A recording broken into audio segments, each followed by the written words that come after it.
এখন টমেটো ভাজবো, সাথে আছে বেগুন ভাজা।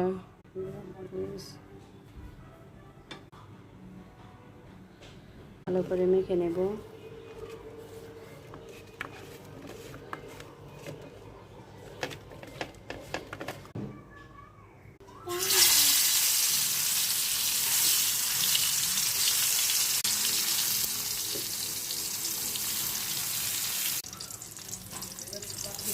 ভালো করে লাল করে ভেজে নেব।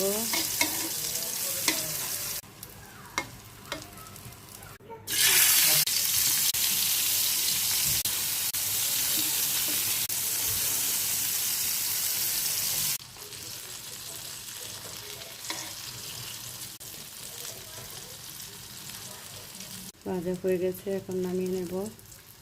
হয়ে গেল টমেটো ভাজা, কাঁচা টমেটো ভাজা, সাথে আছে বেগুন ভাজা।